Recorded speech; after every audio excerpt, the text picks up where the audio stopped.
Hi, and my name's Stephen Manclerk. I'm the Construction Training Manager here at Tigers. I have been at Tigers for around 5 years now, and I joined in around 2016. I joined here as a trainer assessor with the Career joint venture before moving into the position I am just now. Here at Tigers we have a number and a variety of different construction pathways that we offer, including our Employability Fund pre-apprenticeship programme, which will focus fundamentally on 16 to 24-year-olds and offer a number of different construction practical skills, as well as theoretical knowledge and different construction tickets or qualifications that help you get on site. We deliver modern apprenticeships in a number of different elements, which are a level 2 in general construction operations, a level 3 in occupational work supervision. We deliver qualifications in horticulture, sign making, and soon we will be accredited to deliver qualifications in construction site management. We also have a number of foundation apprenticeship opportunities here at Tigers, which include a level 4-5 construction and craft award that can be delivered here in Tigers or at the school, and we deliver level 6 civil engineering foundation apprenticeship, which can be done over 1 or 2 years. Everything that Tigers do, we deliver in a relational way. Tigers operate through a delivery model known as relationship-led practice. And what that means is that we put positive relationships at the heart of everything that Tigers does, whether that is the pre-apprenticeship programme, a modern apprenticeship or a foundation apprenticeship, or it may be a variety of the different skills programmes we offer, a construction introduction programme. We deliver it all with a relational outlook in things. For the first 2 weeks here at Tigers, we really do put a focus on getting to know each other, building positive relationships, and knowing what to expect from each other, us from you and you from us. My journey into construction started when I was 15 and I left school. I wasn't exactly very fond of school. I struggled a lot with, reading, writing, all different things. And I just felt like in a classroom environment, I struggled to learn. When I left school, I started working in quite a big stationery chain, and I worked there for about 3 months before being offered an opportunity through the CITB to undertake a painting and decorating apprenticeship. I started my apprenticeship with a housing association in Edinburgh, and for 3 years I worked on all different sites with them. My apprenticeship was difficult. I think it was an apprenticeship in which needed a lot of resilience. I had a good family support network around myself, which meant I was able to bounce back when I had times that maybe I was double thinking about my choice to enter into the industry. And that was made even more clear in my 3rd year when I was actually made redundant in the housing association. That was tough. It was pretty difficult to accept that I only had a year left in my apprenticeship, and potentially I was going to lose the 3 years that I'd worked so hard for. I was very lucky to get taken on to complete my apprenticeship with another paint and decorating firm in Edinburgh. I was very thankful. I was delighted when they offered me the position.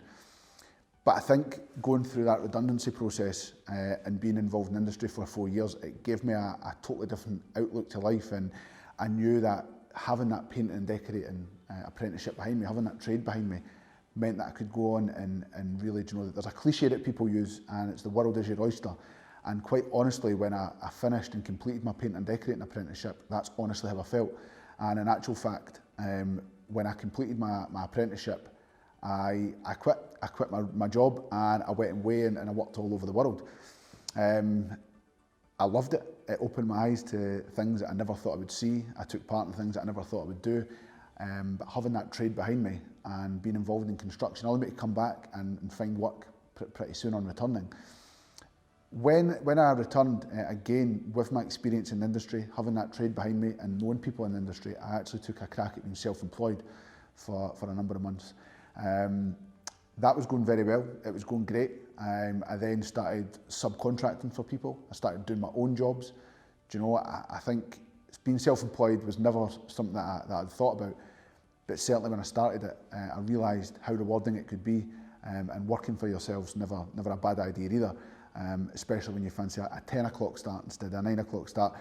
But I absolutely loved it, and it was actually being self-employed that then led me on to go to Australia. I left for Australia and decided to go and make a crack of it over there. Again, focusing, if I'm being honest, if I hadn't done my apprenticeship and I didn't have my trade behind me, these are things that I don't think I would have done. I stayed in Australia 2 years and I really built a good life for myself over there before me and my wife decided to move back to Scotland and Glasgow in particular and create a new life for ourselves here. On returning to Scotland, again through my construction background, I went self-employed again. I ended up getting a job, one of the biggest colleges in the country, as a painting and decorating lecturer, which I worked there for a year and a half, teaching apprentices from their first year right through to their third year, in all different elements of painting and decorating.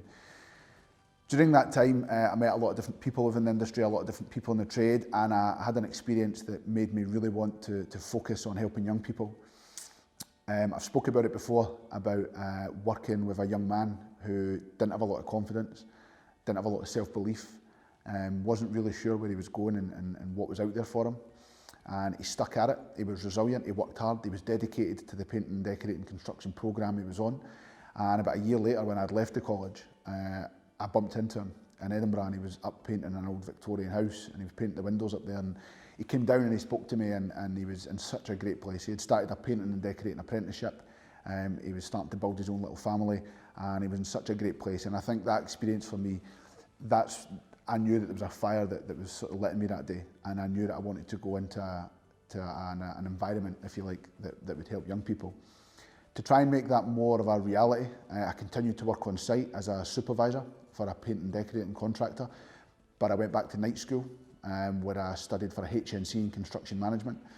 It was really to try and get a flavour of all different elements of the industry, because I knew that getting a job where I could go in and help young people, I really wanted to have a better knowledge of the industry as a whole and not just the paint and decorating side of things. So after completing that, I ended up being lucky enough to be offered a job at Tigers as a trainer assessor, as I said earlier on. And from the moment I came in to Tigers, I knew this was the place I wanted to be. The smiles on people's faces, the way you were treated, the young people's interaction when I came for the interview was brilliant. It was amazing, and I was very, very, very lucky and fortunate to be offered the role. Working for Tigers has been an experience like none other, and getting to see young people come through the door and go on and achieve their goals and their dreams it's something that you can never put a price on. I believe that everybody that works with young people should feel privileged. For me, it's an absolute honour to work with these young people. I think young people are amazing, and being able to do that for them every single day and be that constant support mechanism is something that I'll never take for granted. Where I am today is where my role led to. As I say, as the construction training manager, we restructured Tigers after the collapse of Carear a few years ago, and we restructured Tigers in a way that really focused and put a determination on helping more young people from the local area through the door and into construction. And to do that, we restructured the construction side of the business, and I was lucky enough I applied for the role, and I was lucky enough to get the role. I work with an amazing team here at Tigers. I work with a team who are so committed, so dedicated, so focused and driven to help young people. Every one of them has a heart of gold, and I also feel privileged to work with a team that I do. That's where my position, my roles in the industry has got me to today as the construction training manager. And if you had asked me 15, 16 years ago when I left school if I would have ever seen myself in this position, it absolutely would have been a no. I think whatever your dreams are, whatever your goals are, whatever inspires you, whatever motivates you, to me it's focus on that. It can be very easy to look at things that are going wrong, or very easy to look at things that maybe aren't going the way that you thought they were going to go, but focus on what is going well. Focus on the things that motivate you. Do you know, anybody out there could come and do my job if they really want to. They absolutely could. Hard work, dedication, commitment, resilience, all these things, having positive relationships in your life, all these things will help you get to this position, if this is a position you want to be in. And if not, then get into the industry. It's a well-paid industry. It's a great industry to be in for somebody who maybe wants to be in work all the time. There's a variety of different jobs in the industry, and it really is a great sector in which you can do a lot of different jobs depending on what you're interested in. I would recommend the industry to anybody. I would absolutely say that it's served me well. it's allowed me to do things in my life that I could have only dreamt of as a 15-year-old. So good luck, stick in, and I wish you all the very best for the future.